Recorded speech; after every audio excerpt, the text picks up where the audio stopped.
The freezing wind howled mercilessly through the jagged rocks of the desolate valley. Maya and Arthur walked in agonizing silence, their boots crunching against the dead, frozen earth.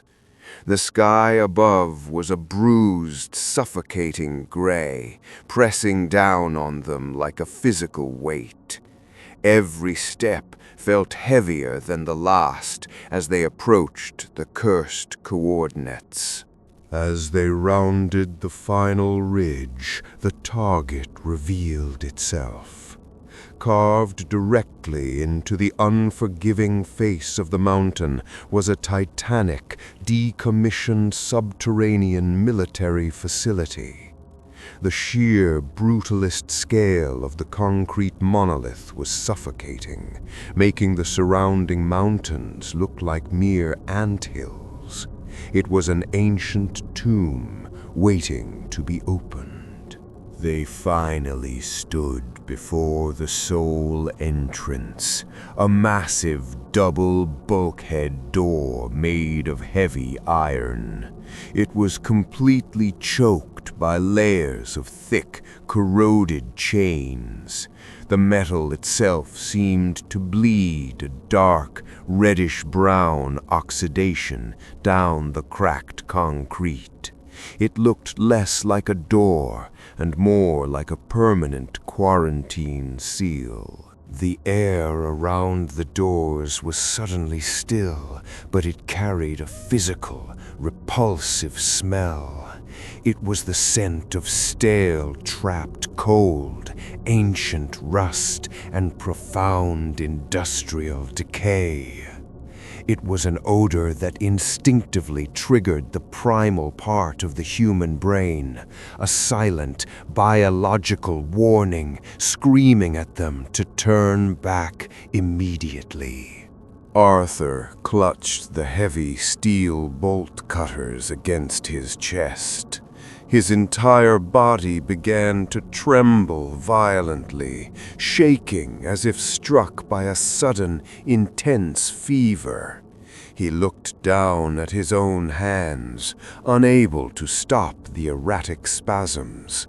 The reality of what they were about to do was finally crushing his fragile mind. His face had lost all color, draining into a pale, clammy mask of absolute terror. Heavy beads of cold sweat rolled down his forehead and stung his eyes, but he refused to blink. His breathing became erratic, coming in shallow, rapid, panicked gasps as his chest heaved painfully against his heavy jacket. Arthur looked at Maya, his eyes impossibly wide, darting frantically and reflecting a desperate, primal fear. "Please, listen to me," he begged, his voice cracking painfully. "We cannot go in there, not down to the deep layers. We have no idea what is still awake down there in the dark." Maya completely ignored his desperate pleas, pushing her own rising, sickening anxiety deep down into the pit of her stomach. Her delicate features were rigidly locked in a mask of grim, cold determination. Her jaw was clenched so tightly her teeth ached. She absolutely refused to let his panic infect her mission. Snatching the heavy bolt cutters violently from Arthur's shaking hands, Maya stepped up to the massive doors. She positioned the heavy blades over the thickest rusted link and pressed down with her entire body weight. The sudden, violent, echoing snap of the ancient metal shattering in the silent valley was the definitive sound of no return. With an agonizing, metallic groan that vibrated right through the soles of their boots, Maya forced the heavy iron doors open just enough for them to squeeze through. They stepped over the threshold, instantly swallowed by the damp, suffocating darkness of the earth. The howling valley wind was immediately cut off, replaced by a terrifying, dead silence. Inside, their weak flashlight beams barely managed to pierce the thick, dust-choked industrial gloom. The air was incredibly stale, tasting of dead time and pulverized concrete. They found themselves standing on a rusted metal grating, the ambient air temperature dropping rapidly by the second as the earth swallowed their heat. Before them lay the beginning of a massive spiral ramp that seemed to stretch endlessly down into a pitch-black, bottomless abyss. The architecture was dizzying, a brutalist concrete corkscrew descending directly into the roots of the mountain. Peering over the rusted edge revealed nothing but an impenetrable, hungry darkness. With every hesitant step they took, the old metal groaned and shifted precariously. Heavy flakes of rust and decayed concrete fell from the ceiling like a macabre, dead snow. The flakes landed softly on their shoulders and hair, marking them with the physical decay of the deep layers. The deeper they descended into the spiraling shaft, the heavier the dead air became.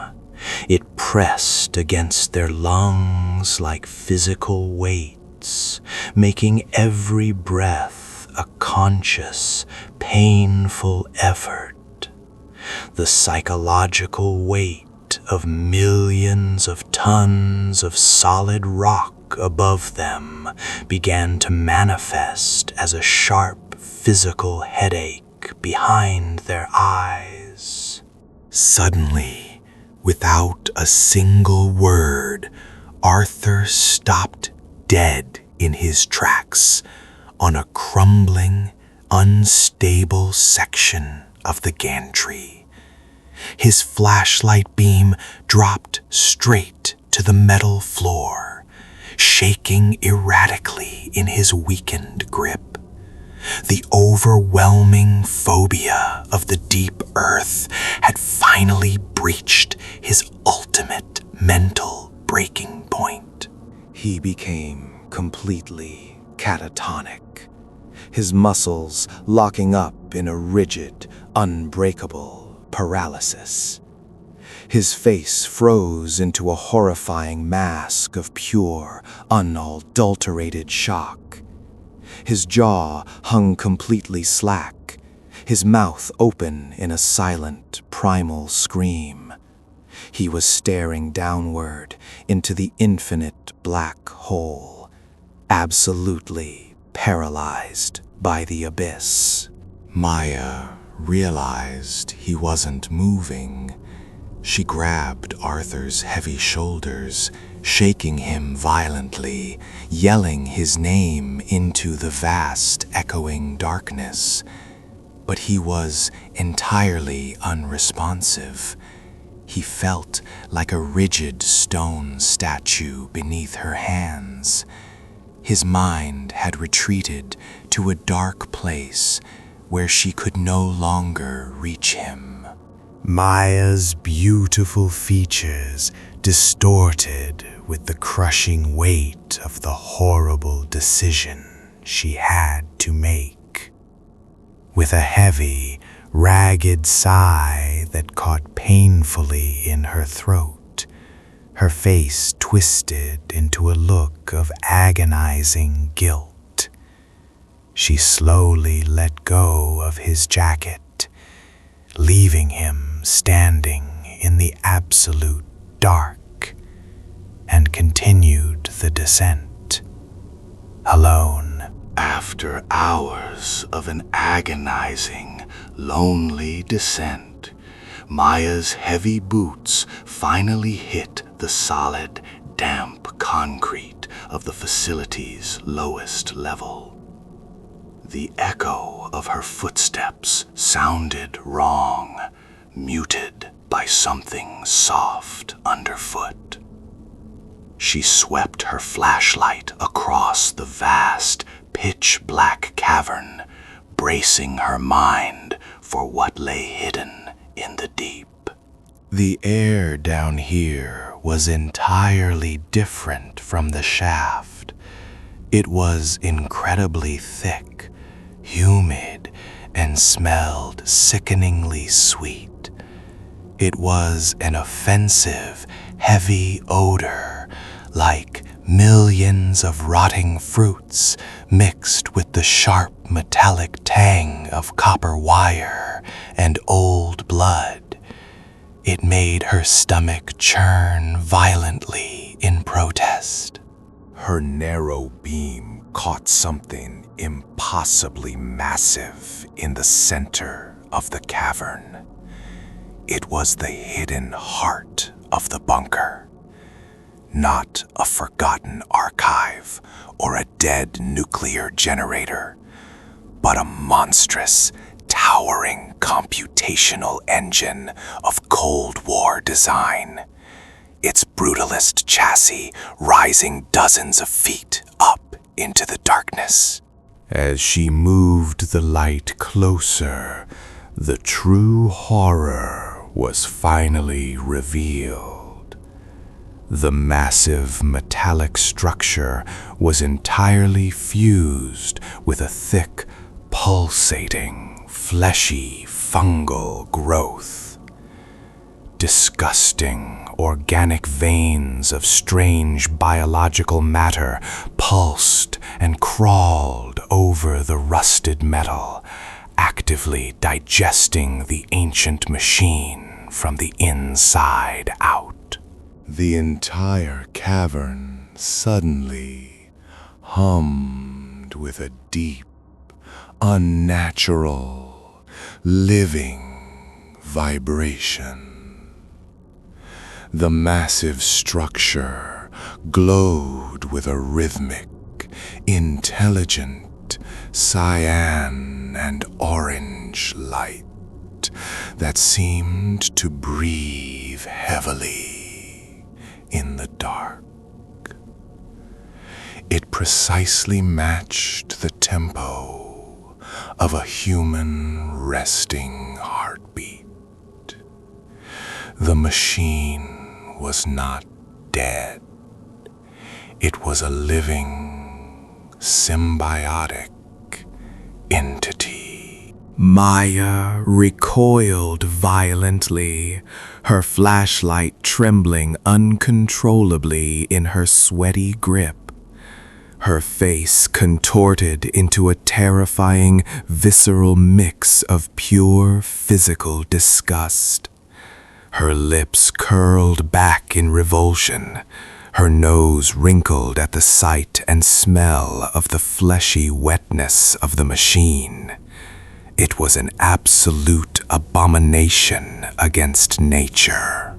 Yet, despite her overwhelming nausea, the rhythmic, breathing light of the entity locked onto her mind like a parasite, entirely in place as the cyan light washed over her pale face.